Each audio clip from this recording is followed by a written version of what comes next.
Salut à tous, j'espère que vous allez bien. Aujourd'hui, on va parler moteur thermique. Parce que ça me tient à cœur, j'aime bien les moteurs thermiques, j'ai depuis très très longtemps. Et je trouve que c'est intéressant un petit peu d'en parler. Alors, vous allez trouver de multiples tutos de montage, démontage, ça c'est pas trop le problème. Il y en a à foison. On va essayer d'en parler un petit peu différemment pour changer. Euh, on va pas se compliquer la vie non plus, on va essayer de faire simple, mais on va essayer de parler un peu des grandes familles, un peu comment ils fonctionnent. Donc on a des moteurs thermiques, voilà, qui fonctionnent avec du carburant. Ce carburant qu'on trouve dans le commerce, il fut un temps on pouvait le fabriquer soi-même, maintenant c'est guère possible, c'est difficile, est composé de nitrométhane, de méthanol, et d'huile de ricin et de synthèse, voire l'un ou l'autre ou les deux. Souvent on peut trouver les deux, il y a un petit peu de ricin souvent en ajout. Le ricin, moi j'aime bien parce que il a de bonnes propriétés lubrifiantes.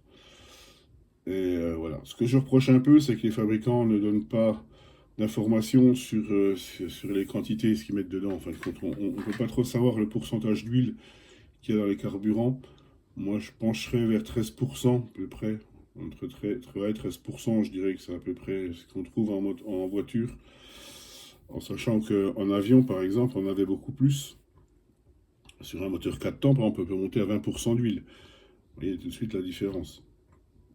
Parce qu'on lubrifie des soupapes, une distribution, bon, c'est différent. C'est-à-dire que c'est ce qui est recommandé par la marque Saito, par exemple. Mais là, on peut tourner à 13. Moi, je rajoute un petit peu de ricin dedans, par défaut. Voilà. Plus, je ne sais pas si c'est bien, mais c'est pas mal, en tout cas, ça c'est sûr. Ça sécurise un peu, je trouve. Donc, on a des moteurs qui ont traversé les âges, hein, évidemment. Hein. On a des moteurs modernes aujourd'hui qui sont très légers, très performants, très chers aussi, évidemment. Même si le moteur thermique a toujours eu un coût assez important selon son niveau de performance, entre un moteur de ce type, qui est un moteur RTR, hein, qui était un moteur à tirette par exemple, de marque, ça c'est un Nobaou, on en a trouvé plein de déclinaisons hein, de ce moteur, il y en a eu à foison. Voilà, qui n'était pas un moteur très performant, mais qui n'était pas très cher à produire, j'imagine. Bon, voilà, ça c'est un peu du premier prix, on va dire. Là, on a un moteur Serpent. Alors, il est vieux, hein, celui-là, il est très très vieux. Serpent fournissait des moteurs avec ses voitures. À l'époque, c'était un peu la team, en fin de compte, c'était moteur et voiture Serpent. Donc, c'est un ZX21 qu'on m'a donné, que j'ai remis en état, il fonctionne. Voilà, je pense que c'était une base Pico. Je dis ça parce que l'inclinaison de l'échappement est assez propre à Pico. Ça pourrait être un Rossi, c'est possible. Mais j'en suis pas très sûr. Il faudrait que je recherche un peu à l'époque les mégas, sur quelle base ils étaient fabriqués. Ça n'a pas changé par rapport à aujourd'hui. Hein. Aujourd'hui, c'est plutôt les matériaux qui ont changé, la façon d'usiner, etc., qui a évolué. Mais dans l'absolu, ça reste le même fonctionnement, hein, que ce soit un moteur d'il y a 20 ans ou les moteurs modernes. On n'a pas changé grand-chose au fonctionnement. Ça reste assez identique. Donc, dans les grandes lignes, on amène du carburant. Alors j'ai un carburateur ici qui est démonté, ça sera plus facile. On amène du carburant via une durite. On a un pointeau principal qui conditionne toute l'alimentation du carburateur, donc par d'écoulement du moteur, qui a une aiguille hein, conique qui monte et qui descend, ça c'est une vis. On règle selon le débit. On a un contrepointeau ici, contrepointeau qui veut dire bas régime, en fin de compte, tout ce qui est partie première accélération, on va dire sur.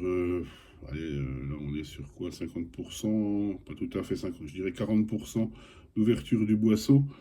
Bon, pas très bien, c'est pas facile. Mais 40% d'ouverture du boisseau, on va travailler sur cette aiguille-là qui va fermer le venturi pour limiter le maximum de carburant. Si on n'avait pas cette aiguille-là, en fin de compte, le moteur ne tournerait pas à bas régime parce qu'il serait toujours suralimenté par cette aiguille-là qui, elle, conditionne le haut régime. Quand le carburateur est ouvert à plus de la moitié, l'aiguille n'est plus dans le puits. Et là, on travaille que sur ce pointeau-là. Donc ça, c'est le haut régime, on va dire, et ça, c'est le bas régime et la vis de ralenti pour le ralenti, comme son nom l'indique. C'est une alchimie, en fin de compte, ces deux vis entre elles. Et c'est souvent ce qui rebute un peu le débutant. Et même pas que, hein, vous pouvez me croire qu'il y a des moteurs un peu casse-pieds. Il faut trouver le bon équilibre. On a toujours tendance à travailler que sur cette vis-là parce que c'est plus facile et ça a une action immédiate sur le fonctionnement du moteur. En fin de compte, celle-là, on la touche très peu. Celle-là, une fois qu'on a réglé la pointe, qu'on a une pointe qui convient, en sachant qu'une pointe, ça veut dire quoi? Ça veut dire toujours avoir en ligne droite un filet de fumée qui sort d'échappement. C'est un peu la règle. Ça ne fera pas un moteur moins performant pour autant, ça sera un moteur correctement refroidi et qui aura son meilleur rendement. Il ne chauffera pas trop et il donnera le meilleur de lui-même. Comme tout moteur, il faut le nourrir pour qu'il avance. C'est immuable. Donc c'est cette vis-là qui va conditionner la pointe, la partie haute. Et cette partie-là va conditionner vraiment la reprise, c'est-à-dire sortie de courbe, entrée en courbe, sortie de courbe, on récrase la gâchette, c'est lui qui va donner le bon volume pour pas que le moteur s'étouffe ou s'engorge. Si le moteur ratatouille en sortie, évidemment on est d'accord que la pointe est bien réglée, hein, là-dessus on ne la touche plus. Si le moteur ratatouille un peu ou en restant longtemps ralenti, qui s'engorge et qui ne veut pas reprendre, c'est celle-là qu'il faut resserrer un petit peu. Celle-là ne conditionnera pas, en fin de compte, celle-là. Par contre, l'inverse n'est pas vrai. Si on touche celle-là, on conditionne celle-là aussi. C'est-à-dire que si on appauvrit ici, c'est qu'on réduit le carburant ici, on réduira automatiquement le carburant ici aussi. C'est un peu le même principe sur les carburateurs de débroussailleuse, hein, où on a une vis L et H pour haut et bas. Donc c'est une alchimie entre les deux. Ça après, voilà, un moteur, moi je le règle plus à l'oreille qu'autre chose. Mais une fois qu'on a le réglage de base, on s'y tient et on tourne autour. Après, je dis, c'est un huitième de tour, un max, hein, pas plus. Hein. On fait pas un tour complet ou ce genre de choses. C'est pas normal. S'il faut faire un demi-tour ou un tour pour avoir quelque chose qui fonctionne par rapport à la fois d'avant, c'est pas normal du tout. Donc voilà dans les grandes lignes. Donc lui, il va injecter le carburant mélangé avec l'air dans le moteur, une fois qu'il aura fait son boulot. Et tout ça à travers un venturi. Ça, c'est bien fichu en soi. À travers un venturi qui va s'ouvrir et se fermer avec la rotation du vilebrequin. Donc j'ai pris un vilebrequin ici pour mieux vous montrer. Donc quand le vilebrequin tourne, à un moment donné, il va se fermer ici dans le carter. Une fois qu'il sera fermé, le piston, lui, descend et met en pression la partie basse du carter pour chasser le carburant vers le haut à travers les transferts. Et après, le piston remonte, compresse, explosion.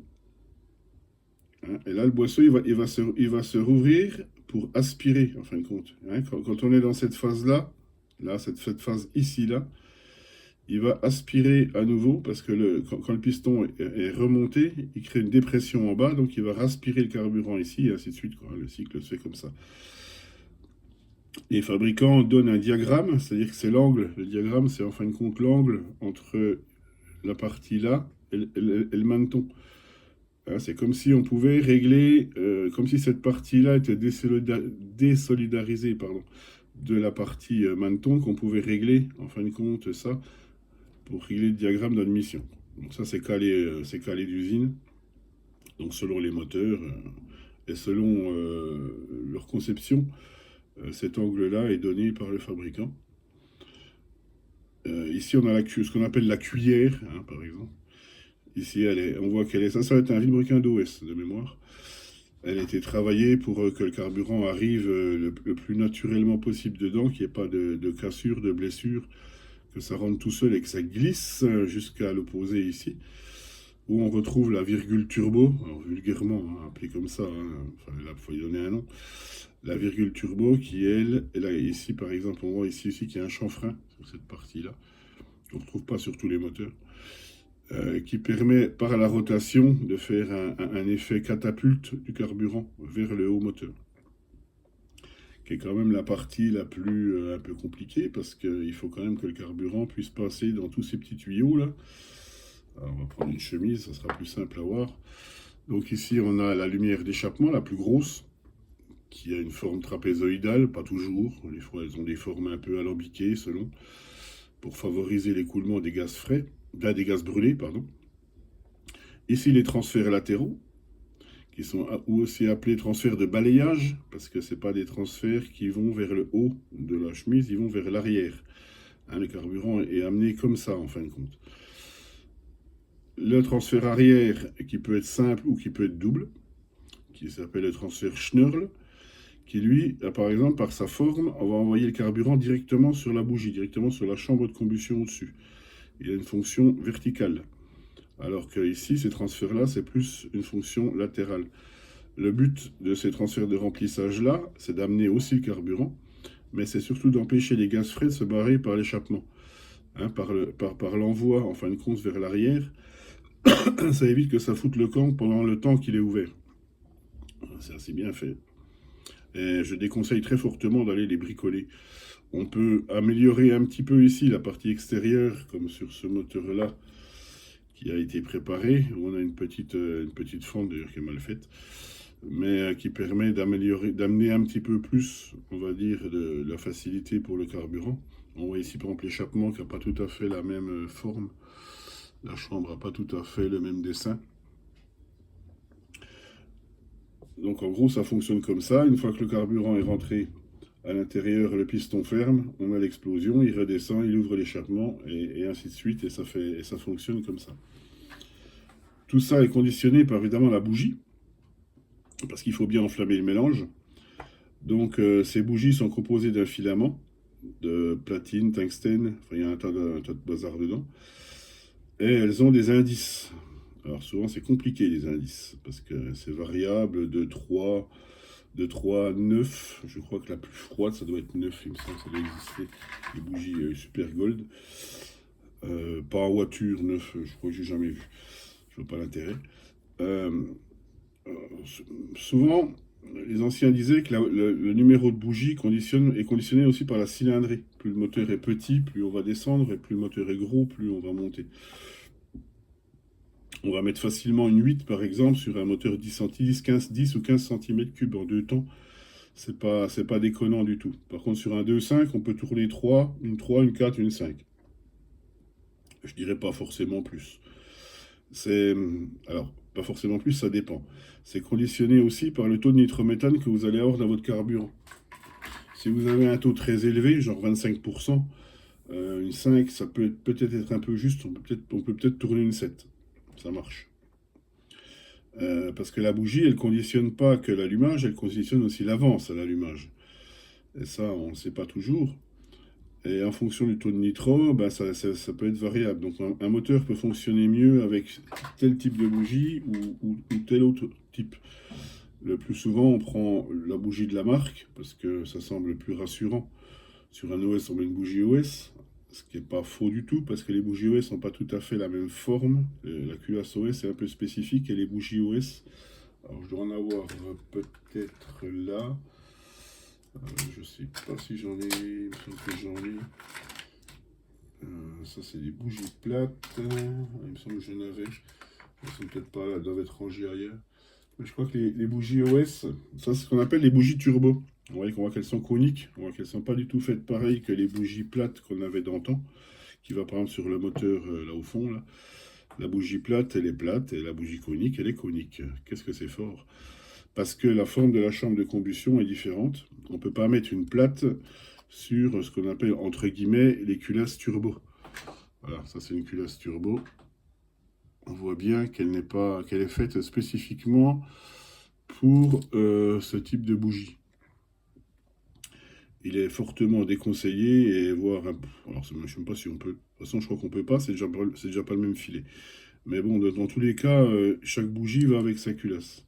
La bougie turbo, elle a été amenée parce qu'elle a l'avantage de mieux remplir la chambre de combustion. Voilà, on a une surface plus petite et on a une forme qui est, en fin de compte, plus cohérente de la chambre en bougie turbo qu'en bougie plate. Il faut savoir que les anciennes bougies plates, il y en existe aussi deux longueurs, faites très attention. Il y a des longues et des courtes, et elles ne vont pas sur tous les moteurs. Il ne faut pas que la bougie ressorte à l'intérieur de la culasse, j'ai déjà vu ça aussi. Et on rajoute pas de joint non plus, c'est pas bon non plus. On met la bonne bougie avec la bonne culasse, c'est beaucoup plus simple et beaucoup plus fonctionnel. Donc voilà en gros dans les grandes lignes des bougies. Alors selon les marques, les indices ne sont pas forcément les mêmes. Une 5 d'une marque n'est pas forcément une 5 d'une autre marque. Il faut faire attention. Euh, Elle fonctionne à 1 volt 2, entre 1 volt 2 et 1 volt 5 en moyenne. En général, les sockets qu'on a se tournent sur une batterie, donc en général c'est 1 volt 2 et c'est très bien comme ça. Ça évite de les cramer. Dans le temps, on avait des batteries au plomb de 2 volts et on claquait souvent les bougies parce que 2 volts c'est un peu de trop. Il fallait rajouter un petit câble résistif. Vraiment, c'est un autre monde, quoi. C'est le monde d'avant. Donc voilà ce qu'on peut dire en gros pour les moteurs. Ils ont un régime très élevé, hein, ils peuvent monter à des régimes dans les 40 000 tours à peu près. Ce qui est quand même pas rien pour ce genre de petites choses, parce que c'est quand même pas bien gros, hein, un piston de 2.1, hein, c'est kiki, hein, je veux dire. Hein. Si on imagine la vitesse où ça tourne, c'est quand même, même si on n'y pense pas, mais je veux dire, c'est quand même quelque chose, quoi, hein, ça couine. Hein. Et voilà, et donc c'est des moteurs qui sont relativement fiables si on en prend un soin, comme toute chose, comme chaque fois je le répète.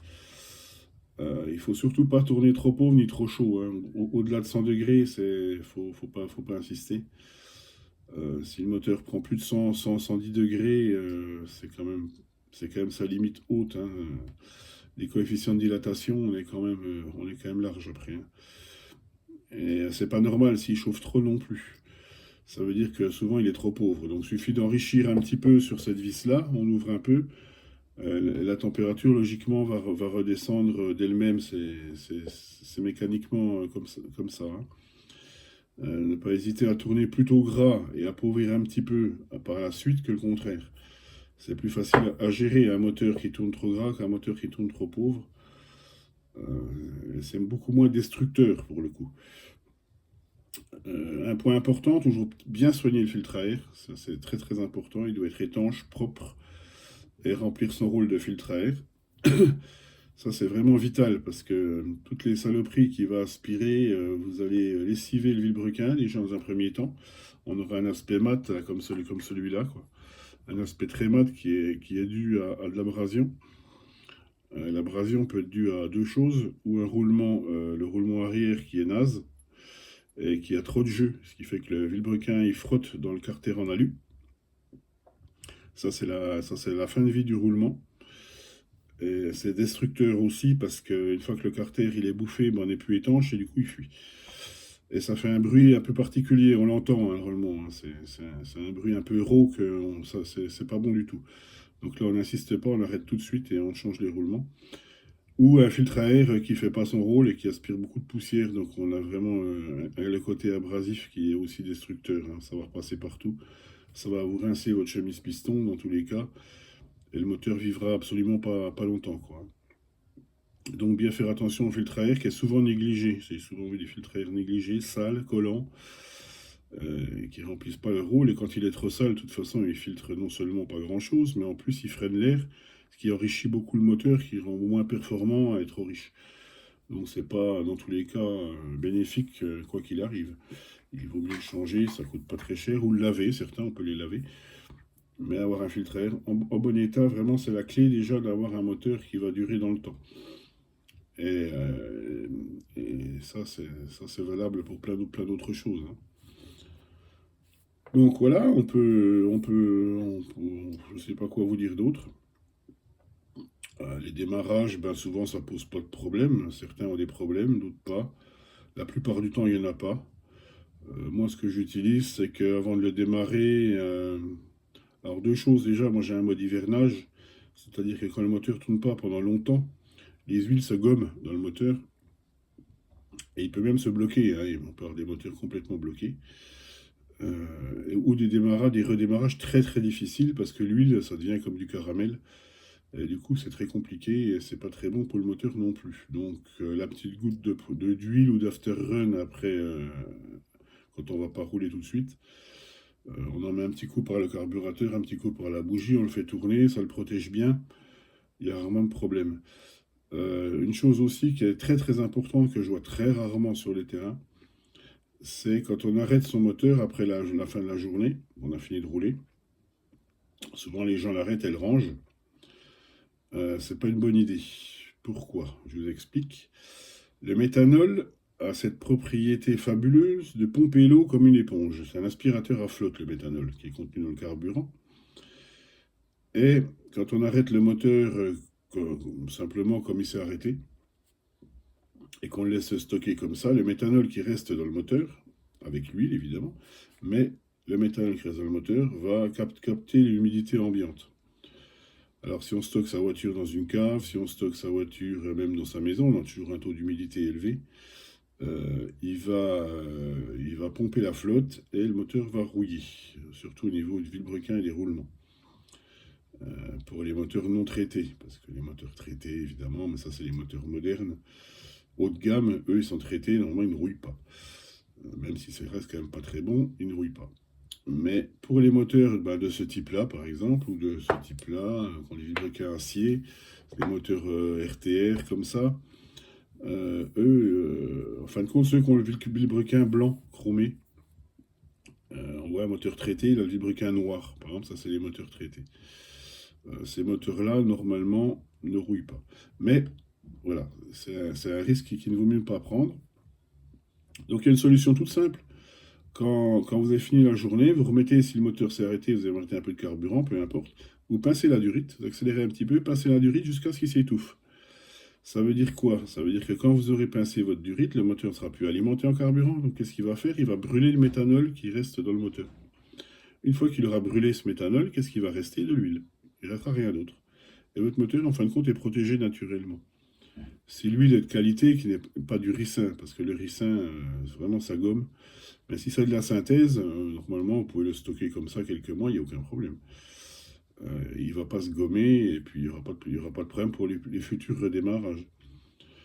Pour le redémarrage, moi, ce que je fais, j'ouvre le carbu en grand, après avoir fait le plein, moteur à l'arrêt.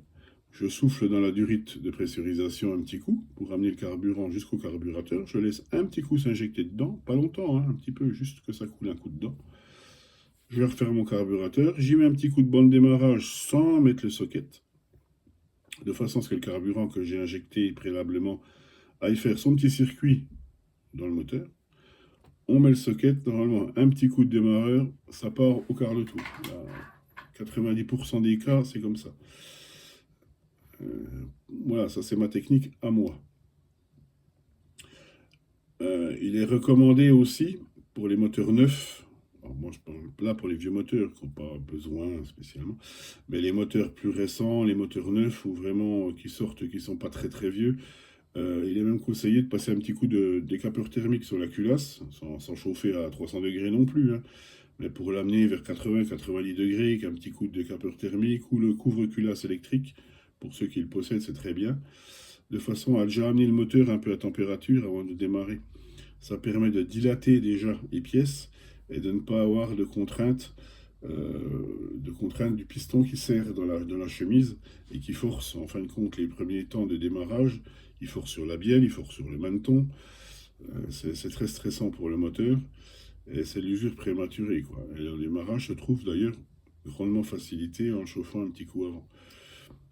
Quelques minutes, hein, pas besoin de laisser longtemps, hein, on passe un petit coup, moi je passe un petit coup comme ça, et puis surtout quand il fait frais, le moteur il démarre au quart de tour, il n'y a aucun souci, quoi.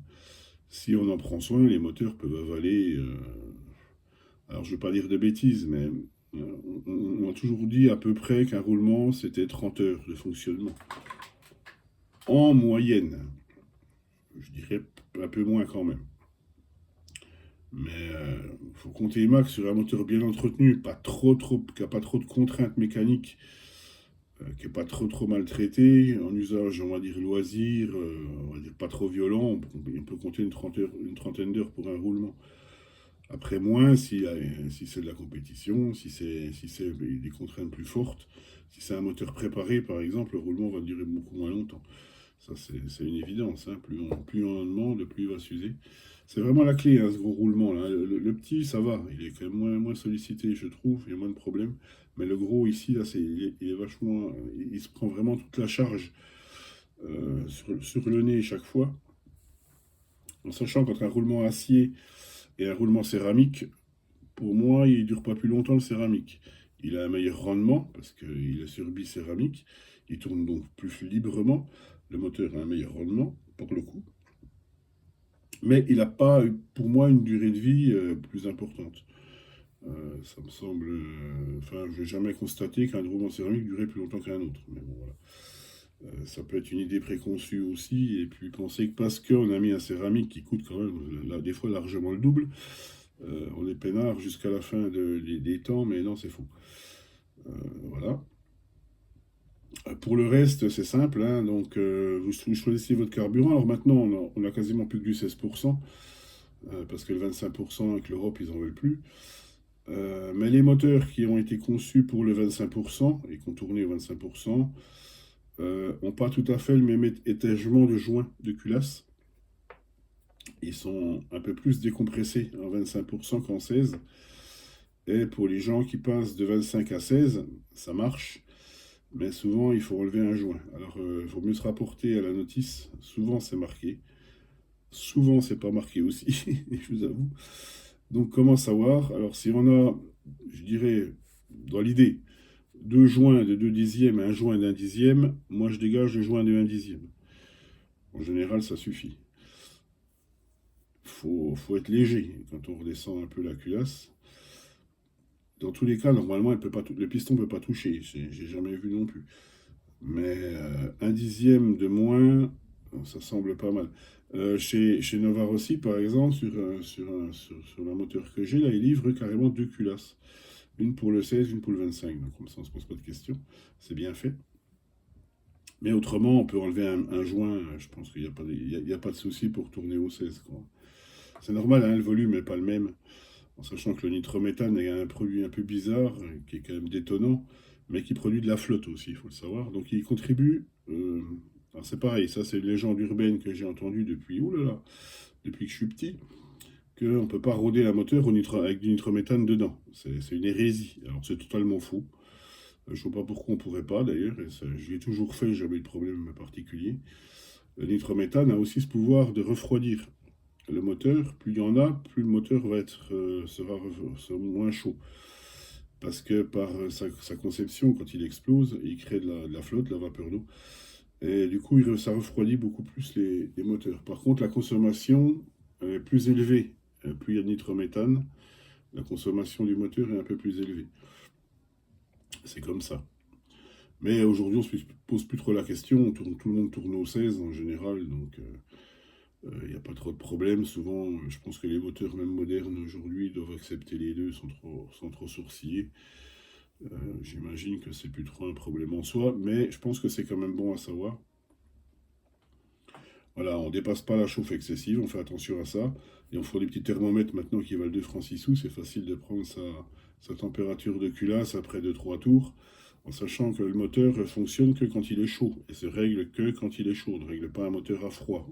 Ça sert à rien de bricoler avec le tournevis sur le banc, moteur qu'on vient seulement de mettre en route, ça ne marchera pas. On le fait bien chauffer, une fois qu'il a sa température, on peut le régler correctement, et uniquement. Souvent les moteurs sont gras pendant les premiers temps de roulage parce qu'ils ne sont pas encore en température, et dès qu'ils sont chauds, ils donnent le meilleur d'eux-mêmes, quoi. Ça, c'est normal. C'est normal. En plus, vu le type de carburant, c'est déjà compliqué. Donc, c'est quand même épais et gras, hein, il y a beau faire, hein. Donc, voilà un peu dans les grandes lignes. Soigner aussi souvent son échappement, hein, par un échappement correct. Il peut être appairé avec le moteur, c'est très bien. Souvent, des fois, c'est des boîtes qui livrent le moteur, le coude et le résonateur qui est appairé avec le moteur. C'est plus simple pour avoir un moteur qui fonctionne correctement. Un mauvais résonateur peut faire aussi des dégâts dans un moteur, il faut le savoir. On ne met pas n'importe quelle marmite avec n'importe quoi. Pour la raison simple que, comme son nom l'indique, il s'appelle résonateur. Donc il résonne. Donc le moteur, quand il est au point mort bas et que les gaz échappements sortent, il y a aussi une onde sonore qui sort avec, qui va dans le résonateur. Il y a un cône, un contre-cône, et cette onde sonore, elle revient, ce qu'on appelle l'accord d'échappement. Elle revient ici, et elle doit revenir quand le piston est remonté et fermé. Si jamais elle revient par un mauvais accord d'échappement avant que le piston soit fermé, qu'est-ce qu'elle va faire? Elle va rentrer à l'intérieur et elle va polluer les gaz frais, ce qui va donner un rendement dégueulasse. Et souvent, ça se voit sur des moteurs plein de calamine, tout noir, qui ne fonctionnent pas forcément bien. C'est très encrassé parce que les gaz d'échappement reviennent avant que le piston ait fermé la lumière d'échappement. Du coup, c'est très mauvais pour le rendement puisqu'on a des gaz brûlés avec des gaz frais, donc ça marche pas bien. Donc ça, c'est l'accord d'échappement. Aujourd'hui, on a de la chance parce qu'on a des coudes et des pots, des résonateurs qui sont accordés. Normalement, on va dire, on n'a pas trop ce genre de problème. Mais les plus aguerris pourront confirmer que selon le type de résonateur qu'on utilise, on n'aura pas le même fonctionnement du moteur. En fin de compte, c'est l'axe de la bougie par rapport à l'échappement qui compte. Hein, c'est pas, voilà, et on compte en fait la distance entre le coude et l'emboîtement du réseau et on peut faire varier. C'est pour ça qu'il y a des coudes qui ont plus de bagues et moins de bagues pour faire varier la distance du résonateur entre le coude et le moteur pour avoir un accord court ou un accord long. L'un comme l'autre, un va conditionner en fin de compte la reprise à bas régime, avoir un moteur plus coupleux, qui va avoir plus de pêche à bas régime et qui va prendre moins de tours, et l'autre type va donner beaucoup de tours à haut régime, ce qu'on cherche par exemple en piste, sur circuit rapide, on va chercher que le moteur prenne bien ses tours, et il sera un petit peu plus creux en bas, mais il prendra beaucoup plus de tours à haut régime. C'est ce qu'on appelle l'accord d'échappement, et on ne peut pas avoir le meilleur des deux mondes. Il y a même certaines marques, je me rappelle, alors pas en modélisme, mais en grandeur, où l'accord était variable. On pouvait le faire varier. D'ailleurs, sur les motos de temps, il y avait une valve ici qui se fermait ou qui s'ouvrait pour faire justement modifier ça en temps réel. C'est bien foutu aussi. On n'a pas ça sur nos moteurs, mais on est conditionné par l'accord d'échappement. Donc voilà, il y a des pots qui marchent moins bien que d'autres, à savoir quoi. Donc voilà, on a un petit peu fait le tour, je pense. Je pense que j'ai un petit peu rien oublié. J'ai un peu éclairé la lanterne de ceux qui se posaient des questions, j'espère. Et puis n'hésitez pas à poser des questions si vous voulez des détails. Encore une chose ici, on a oublié d'en parler, on a des buses dans les carburateurs. On a des types différents de buses, de diamètres différents. Alors ça conditionne l'entrée d'air, en fin de compte, du carburateur. On peut mettre plus grand ou plus petit. Et ça conditionne beaucoup la consommation. Selon ce qu'on cherche sur certains circuits, on peut mettre des buses plus petites pour réduire la consommation et gagner en temps entre les ravitaillements. Et je crois même que de toute façon, en compétition, c'est imposé. C'est imposé de toute façon. Donc, mais bon, à savoir qu'il existe, souvent elles sont livrées avec le moteur, il existe plusieurs types de diamètres différents. Les carbus, par exemple, sur les voitures de piste, c'est du 9 mm. Et la buse fait 9. Je pense qu'elle fait. Ah, je pense pas qu'elle fasse 9. Je pense qu'elle est un peu peine plus petite. Je suis pas sûr, je vais vous dire ça. Non, bah elle fait 9. Voilà. Même 9, ouais, 9.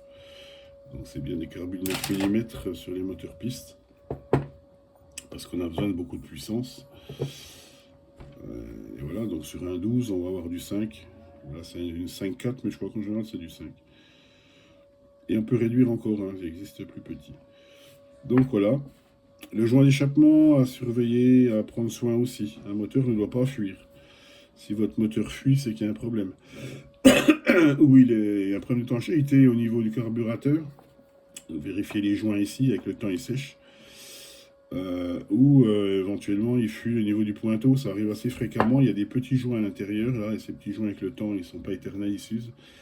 Et des fois ça fuit. Ça peut fuir ici aussi, mais laissez pas votre moteur fuir parce que c'est dégueulasse. Déjà d'une part, ça en fout partout. Et puis d'autre part, ça va souvent graisser le disque de frein. Il y aura des problèmes de frein, c'est un peu pénible. Donc s'il fuit, c'est pas normal. Donc il peut fuir au roulement ici. Le plus fréquent, c'est il fuit ici. Hein. Ça coule en dessous là. Il fuit là et souvent c'est le signe d'un vilebrequin qui est rincé, quoi, hein, qui a bouffé l'alu là. Et puis parce que le roulement, ben, il n'a pas été changé. Et après ça fuit là, quoi. Le carburant il remonte au lieu de faire l'étanchéité. Ici, ben, le carburant il fout le camp, il remonte le roulement avant et pas étanche, hein, en tous les cas. Il est étanche à la poussière, mais il n'est pas étanche. Il y a quand même de la pression. Donc ça, il n'y a pas grand-chose à y faire malheureusement quand ça fuit là. Si ça fuit au bouchon de carter, ça peut aussi être le joint, il y a un joint torique. Moi, ce que je fais quand j'ai pas le joint, parce qu'il est assez difficile à trouver, il est très fin, je mets un petit peu de pâte à joint, hein, tout simplement, hein. La pâte rouge, là, c'est très bien, un petit coup de pâte à joint, on referme et ça ne fuit plus jamais, quoi. Euh, Ce genre de choses. Les joints de culasse, on va prendre soin, évidemment, pas les remonter plein de merde, hein, ça va de soi, bien les nettoyer, pour qu'ils soient bien propres. Vérifier toujours que la surface ici, il n'y ait pas de... que ça accroche pas, hein, que ça soit bien propre, bien lisse. Voilà, c'est la clé vraiment d'un remontage propre, remonter à l'huile exprès. Et puis les remonter bien proprement, c'est important. Jamais que ça gratte, il faut que le vilebrequin tourne librement, qu'il n'y ait pas de point dur. S'il y a un point dur, c'est-à-dire qu'il y a une saloperie dans le roulement quand vous l'avez nettoyé. Voilà, moi j'hésite pas à faire 10 bains d'alcool, genre alcool isopropyl, nettoyer en frein, genre de choses, ça marche très bien. Pour vraiment les nettoyer correctement en profondeur. Parce qu'on nettoie l'extérieur, mais on peut aussi faire rentrer un peu de merde dedans, ou j'en sais rien. Enfin, de toute façon, c'est bon des fois de les nettoyer correctement pour enlever aussi les dépôts. Mais c'est important au remontage que ça soit propre, quoi, parce que ça fera pas de pli, hein. Je vous dis, il n'y a pas de segment, hein, donc le moindre truc qui passe entre la chemise, entre le transfert et puis le piston, c'est une belle rayure instantanée, quoi. Donc ça, c'est un moteur qui se fait plus, c'est du JP Racing. C'était Monsieur Calandro qui qui était quasiment l'un des premiers à faire de la prépa moteur. D'ailleurs, je suis même étonné qu'il ne soit pas marqué, mais enfin, qui faisait de la prépa moteur à l'époque. Alors je dirais, oula, on remonte dans les années quoi, peut-être les années 80, dites-moi pour ceux qui se rappellent. Peut-être un peu plus tard quand même, peut-être un peu plus tard que 80, peut-être 88 par là. Et il faisait des très bons moteurs, c'était de la très bonne préparation, c'était simple. C'était l'un des premiers à mettre la patte rouge, alors là on voit pas bien, mais à mettre la patte rouge dans le vilebrequin. Parce que les vilebrequins étaient percés, en fin de compte, pas celui-là, mais ils étaient percés droit ici, et on avait le plat ici à 80 degrés. Et lui, il rajoutait de la pâte rouge dedans ici pour favoriser l'écoulement, en fin de compte, du flux de carburant. Ça s'écoulait plus vite sans cassure, ça faisait moins d'émulsion. Et c'est pareil, ça faisait monter fortement le rendement, quoi, hein. Donc, pareil pour la virgule, pour ce genre de choses. C'était les prépas d'époque, qui se font toujours, hein, d'ailleurs, hein, mais maintenant c'est fait correctement à la machine, hein. Alors, je ne dis pas que c'était pas fait correctement avant, mais je veux dire, maintenant, aujourd'hui, c'est fait industriellement. Ça se fait plus que couramment sur les moteurs préparés, quoi. Non, non, ça a été bien optimisé, quoi, hein. Même la qualité, donc ça, c'est ce qu'on appelle les chemises ABC, aluminium, bronze, chrome. Donc chemise chromée, donc c'est très très solide, hein. Contrairement aux chemises acier d'antan. Voilà, là on a une chemise Nicasil, traitée Nicasil, chemise d'OS. OS a eu une période difficile où le traitement se barrait. Sur certaines chemises, le traitement foutait le camp, la chemise était foutue, quoi. Voilà, bon, c'était pas la même époque, hein, c'était un autre temps. Mais ça marchait, hein, il n'y a pas de souci, hein. On a survécu jusque-là. Et puis voilà, donc dans les grandes lignes, je pense que j'ai un petit peu fait le tour des moteurs thermiques en général, pour éclairer un peu votre lanterne. Écoutez, merci d'avoir regardé la vidéo, ça m'a fait plaisir. Et puis à une prochaine fois. Bye bye.